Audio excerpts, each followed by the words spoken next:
ठीक है। बेसिकली जो ली शटलर प्रिंसिपल हमने पढ़ा था, वो ली शटलर प्रिंसिपल हमें टेम्परेचर का और इक्विलिब्रियम कांस्टेंट के दरमियान एक रिलेशन तो देता है। मतलब आपने उसमें देखा था कि एंडोथर्मिक रिएक्शन के लिए अगर टेम्परेचर इंक्रीज करें तो रिएक्शन जो है ना वो फॉरवर्ड में चला जाता है। मतलब जो ए था और वो अगर बी में कन्वर्ट हो रहा है, ठीक है, और ये फॉरवर्ड रिएक्शन जो है वो अगर एंडोथर्मिक है, मतलब इसमें डेल्टा एच जो है वो पॉजिटिव है, ठीक है, तो हम उसमें कहते हैं कि एंडोथर्मिक रिएक्शन को टेम्परेचर इंक्रीज करें तो वो फॉरवर्ड को शिफ्ट हो जाता है, उनका इक्विलिब्रियम जो है ना फॉरवर्ड में शिफ्ट हो जाता है, उसमें प्रोडक्ट की ज्यादा मिकदार बन जाती है, ठीक है, और जो ना वो इस तरह से होता है। लेकिन अगर हम रिएक्शन एक्सोथर्मिक हो, मतलब डेल्टा एच जो है वो नेगेटिव हो, तो फिर टेम्परेचर इंक्रीज करने से जो है वो रिएक्शन रिवर्स हो जाता है। मतलब उसमें जो है वो क्या होता है कि फिर उसकी प्रोडक्ट की फॉर्मेशन जो है वो कम हो जाती है। तो ये एक जनरल एक रिलेशनशिप था टेम्परेचर का और इक्विलिब्रियम कांस्टेंट का, कि टेम्परेचर चेंज करने से इक्विलिब्रियम कांस्टेंट पे क्या फर्क पड़ता है, ठीक है। ये हमने लास्ट टाइम डिस्कस किया था, ठीक है। इसको हमने मतलब एक क्वालिटेटिव वे में, कि हमने को कैलकुलेशन नहीं थी कि कितना चेंज होता है कितना नहीं, हमने सिर्फ ये कहा था कि भाई ठीक है, प्रोडक्ट की फॉर्मेशन कम हो जाती है या ज्यादा हो जाती है, डिपेंड करता है कि टेम्परेचर बढ़ता है या कम करता है होता है। और दूसरी बात ये डिपेंड करता है कि उसके बाद आ जाता है जी कि हम ये देखना चाहते हैं कि quantitative aspect of temperature and equilibrium constant. मतलब टेम्परेचर का इक्विलिब्रियम कांस्टेंट के साथ जो क्वांटिटेटिव रिलेशनशिप है, क्वांटिटेटिव रिलेशनशिप से मुराद ये कि कैलकुलेशन किस तरह से करते हैं। मसलन क्वांटिटेटिव एस्पेक्ट में कौन कौन सी चीजें आती है। नंबर वन, कि हम ये कैलकुलेट करना चाहें कि गिब्स फ्री एनर्जी का क्या ताल्लुक है इक्विलिब्रियम कांस्टेंट के साथ किसी भी टेम्परेचर पे। गिब्स फ्री एनर्जी क्या होती है? गिब्स फ्री एनर्जी जो होती है वो हमें बताती है रिएक्शन की स्पॉन्टेनियस या नॉन स्पॉन्टेनियस होना, ठीक है। आपने स्पॉन्टेनियस और नॉन स्पॉन्टेनियस रिएक्शन को फर्स्ट ईयर में जी पढ़ा। तो मैं ये कह रहा था कि हमने क्वांटिटेटिव एस्पेक्ट में सबसे पहली चीज जो हम जानना चाहते हैं इक्विलिब्रियम के बारे में, एक तो ये हम जानना चाह रहे हैं कि भाई इक्विलिब्रियम कांस्टेंट का जो ना वो गिब्स फ्री एनर्जी के साथ क्या ताल्लुक है। मतलब टेम्परेचर चेंज करने से जो रिएक्शन का स्पॉन्टेनियस या नॉन स्पॉन्टेनियस करेक्टर है उस पर क्या असर पड़ता है, ठीक है। जो गिब्स फ्री एनर्जी का कॉन्सेप्ट है वो ये कहता है कि अगर ये गिब्स फ्री एनर्जी की वैल्यू नेगेटिव हो, ठीक है, जितनी ज्यादा नेगेटिव होगी उतना ज्यादा रिएक्शन जो है वो स्पॉन्टेनियस होगा। स्पॉन्टेनियस ऐसे रिएक्शन होते हैं जो खुद ब खुद होते रहते हैं, ठीक है।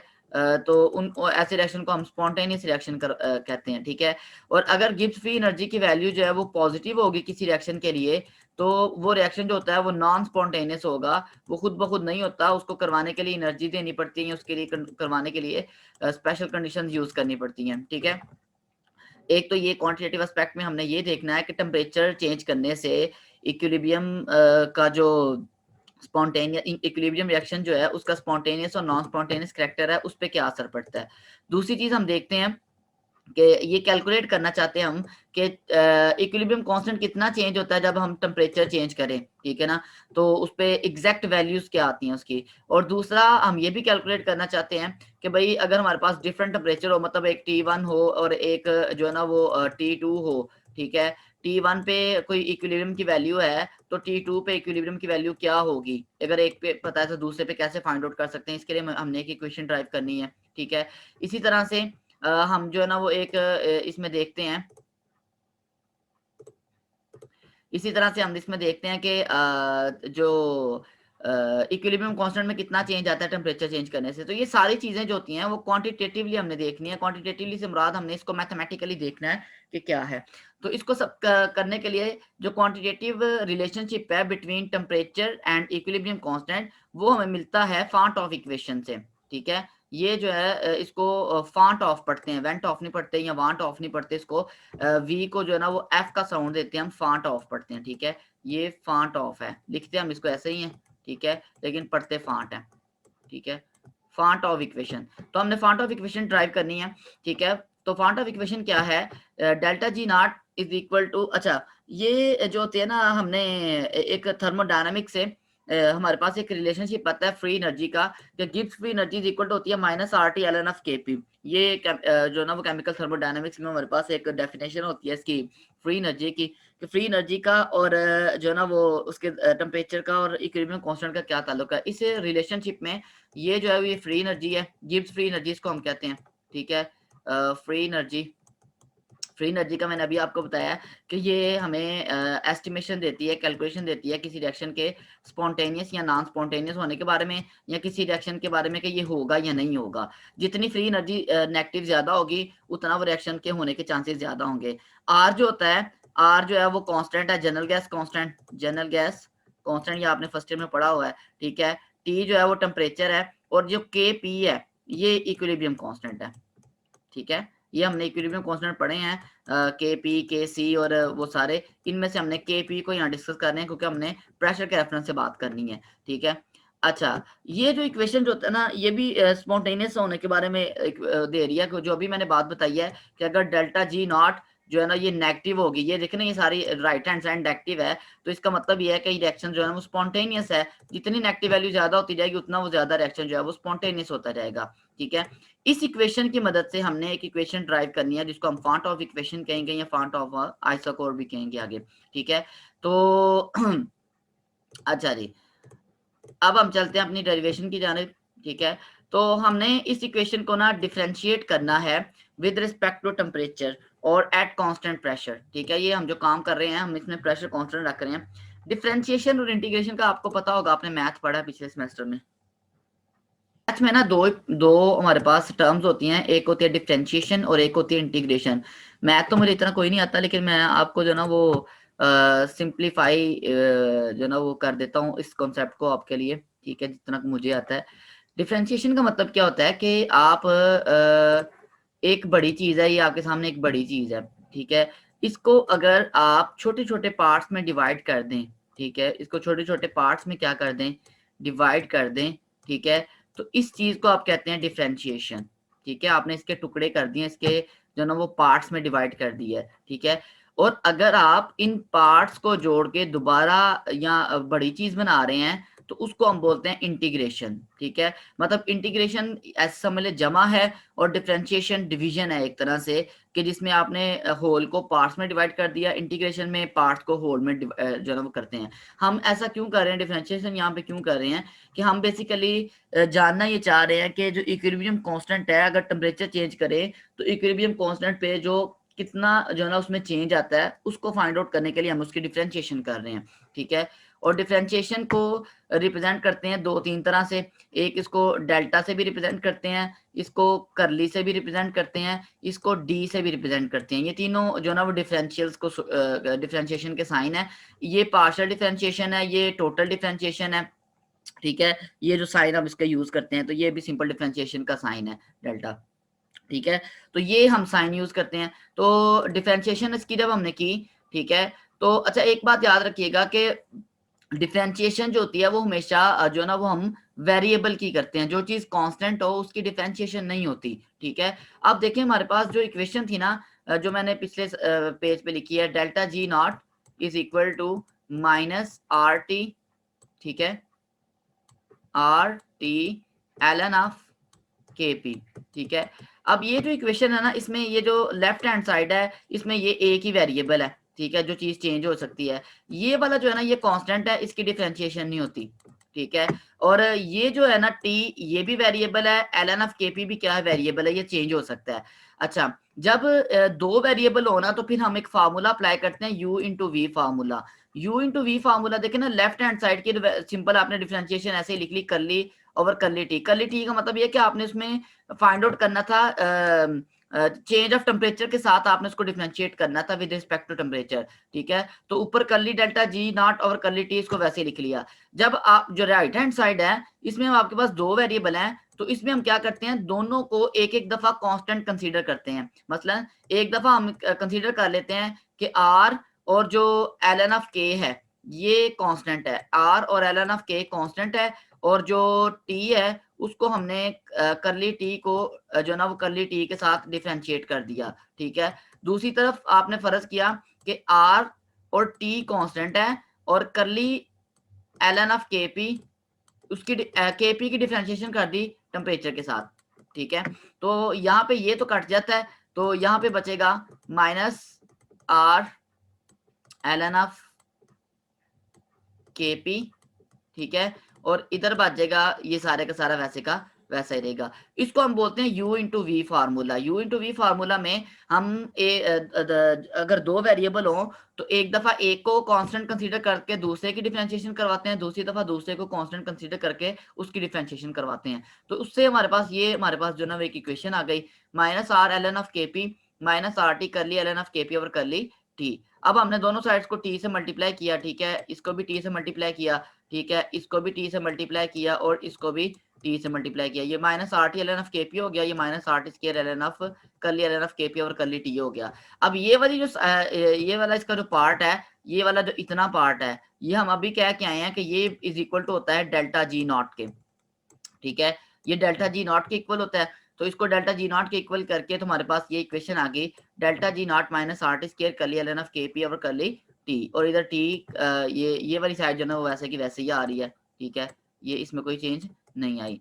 अच्छा, अब हमारे पास एक थर्मोडायनेमिक्स में एक इक्वेशन होती है गिब्स हेल्महोल्ट्ज इक्वेशन, ठीक है, जो कि ये कहती है बेसिकली जो गिब्स हेल्महोल्ट्ज इक्वेशन है वो ये कहती है कि delta G not is equal to delta H not,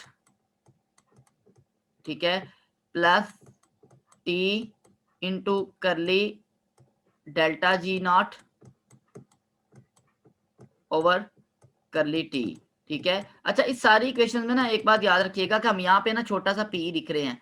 ये छोटे से पी का मतलब ये कि इस सारे प्रोसेस में हमने प्रेशर को कांस्टेंट कंसीडर किया हुआ है। ये सारी कैलकुलेशन हम कर रहे हैं कि जब प्रेशर क्या होगा, कांस्टेंट होगा, ठीक है।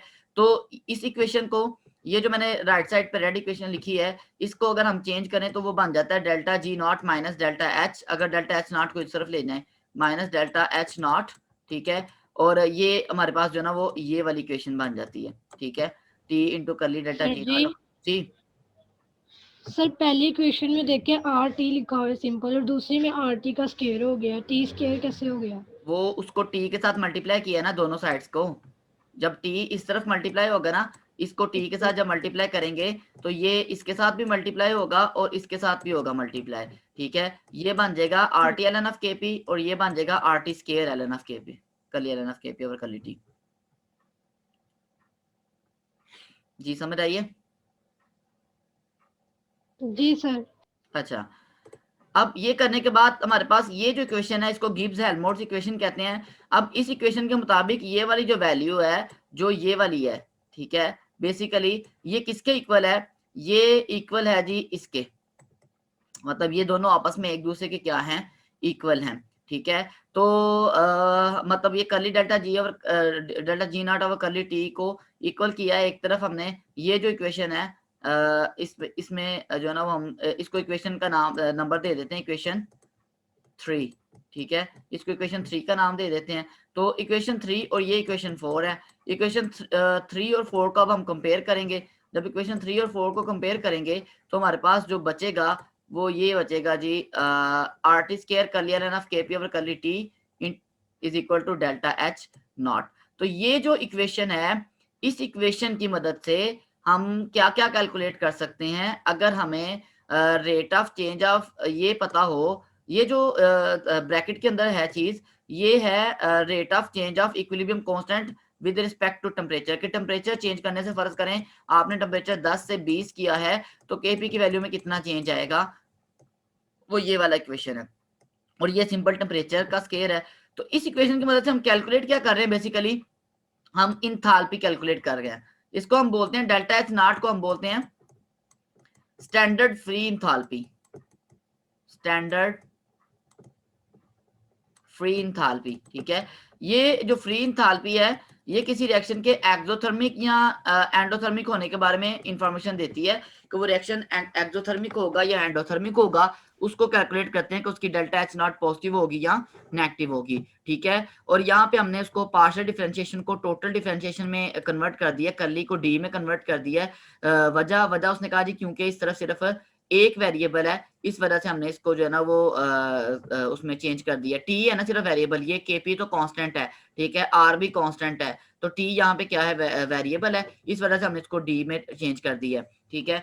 तो इस इक्वेशन को हम कहते हैं फांट ऑफ आइसोथर्म कहते हैं, या इसी को फांट ऑफ आइसोकोर। आइसोकोर किसको कहते हैं भला है, तो इस इक्वेशन में हमें ये भी पता चल रहा है कि ये जो इक्विलिब्रियम कांस्टेंट है ये वाला, ये किस किस पे डिपेंड कर रहा है, एक तो ये टी पे डिपेंड कर रहा है, इस टी पे और इस टी पे डिपेंड कर रहा है। दूसरा ये इंथाल्पी पे डिपेंड कर रहा है, इंथाल्पी उसकी जो है वो पॉजिटिव है या जो है ना वो नेगेटिव है।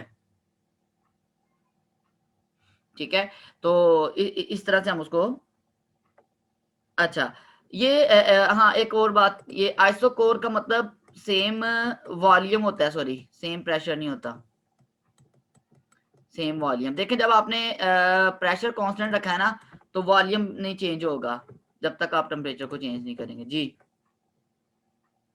आइसोथर्म सेम टेम्परेचर होता है, ये आइसोकोर है बच्चे। आइसोकोर का मतलब होता है एक ऐसा प्रोसेस जो सेम वॉल्यूम पे हो रहा हो, ठीक है, उसको हम आइसो कोर प्रोसेस कहते हैं। आइसो बार होता है जिसमें सेम प्रेशर सेम होता है, ठीक है। अच्छा जी, उसके बाद ये इक्वेशन जो है ना, यहाँ तक जो हमने इक्वेशन ड्राइव की है, ये हमें क्या कैलकुलेट करने में मदद देती है जी, ये इक्वेशन हमें कैलकुलेट करने में मदद देती है डेल्टा एच नॉट, ठीक है। हम डेल्टा एच नॉट कैलकुलेट कर सकते हैं इसकी मदद से, ठीक है। अच्छा, अब होता ही है कि ये जो ये इक्वेशन है ये हमें इक्विलिब्रियम की वैल्यू कैलकुलेट करने के लिए, अगर हम ये चाहते हैं कि देखें ना इस इक्वेशन में डेल्टा एच नॉट कैलकुलेट करते हैं, ठीक है। अगर हम इक्विलिब्रियम कांस्टेंट की वैल्यू फाइंड आउट करना चाहें किसी खास टेम्परेचर पे, ठीक है, तो हम इस इक्वेशन की इंटीग्रेशन करते हैं। अब हमने उसका उलट करना है, पहले हमने एक होल को पार्ट्स में डिवाइड किया, अब हमने पार्ट्स को जोड़ के एक पूरा होल बनाना है, ठीक है।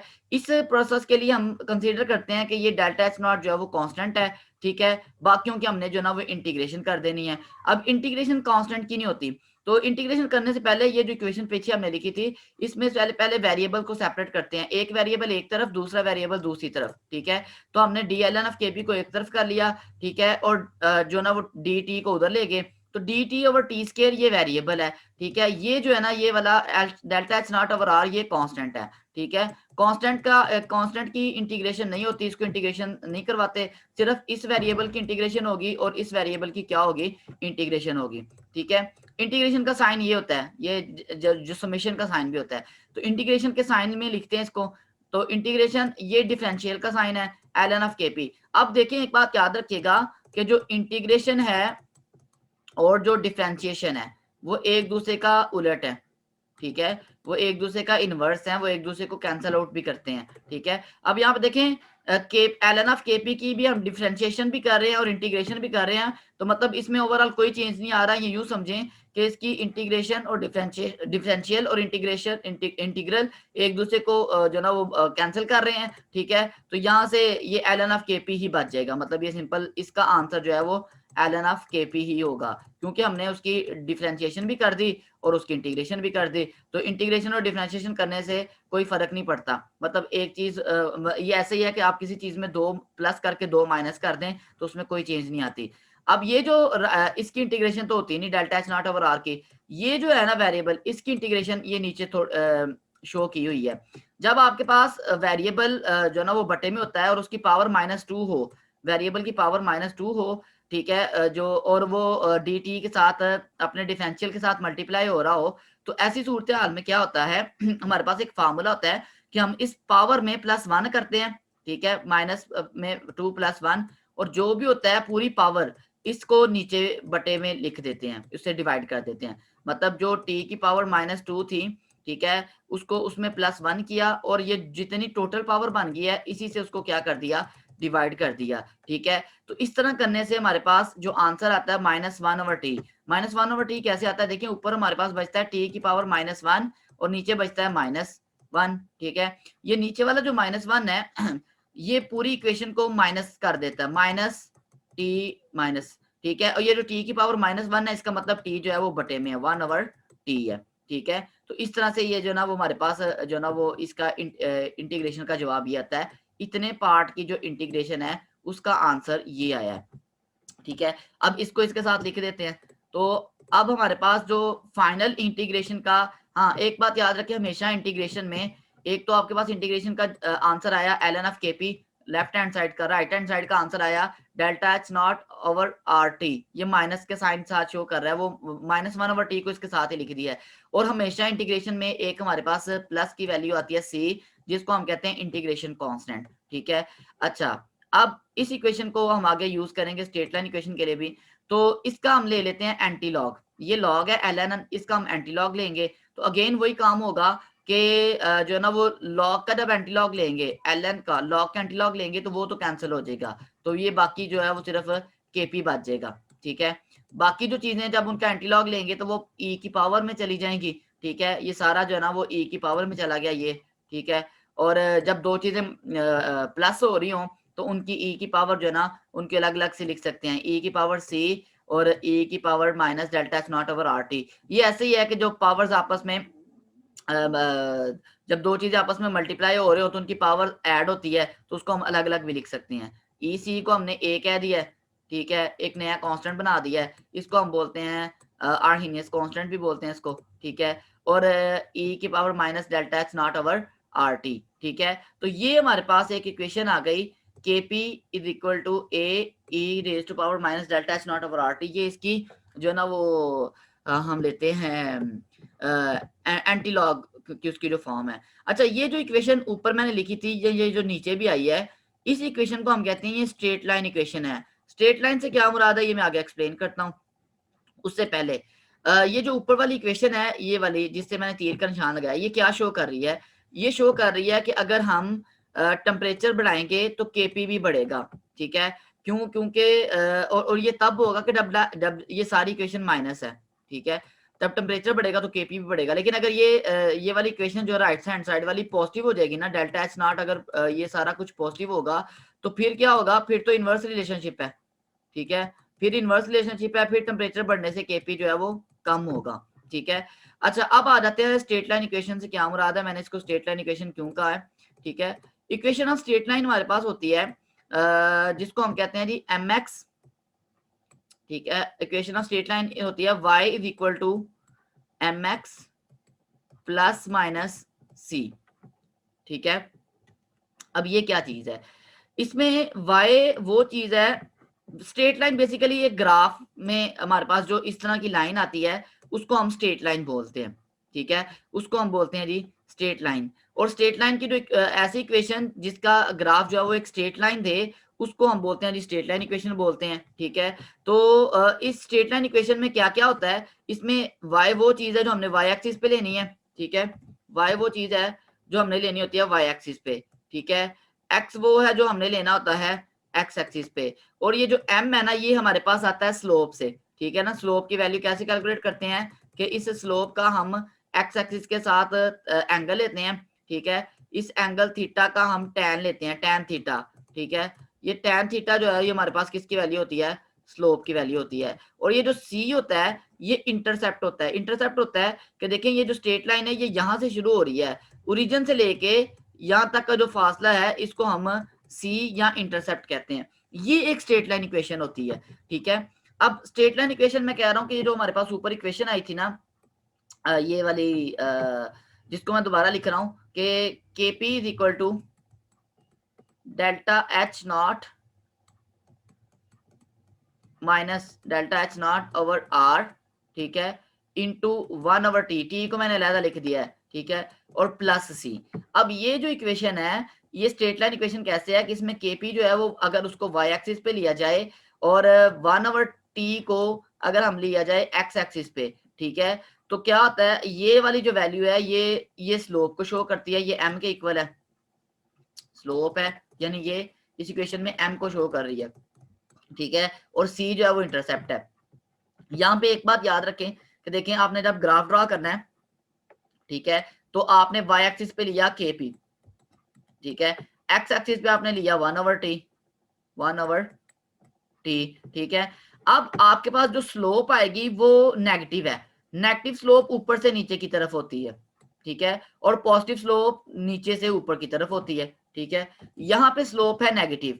ठीक है, और जो स्लोप है उसकी वैल्यू किसके इक्वल है? स्लोप की वैल्यू इज इक्वल टू है यहाँ पे minus delta H not over R K. ठीक है, और ये जो है ना यहां से लेकर यहां तक ये सारे का सारा इंटरसेप्ट है। इंटरसेप्ट इसको हम बोलते हैं, और ये इंटरसेप्ट की वैल्यू जो है वो c है।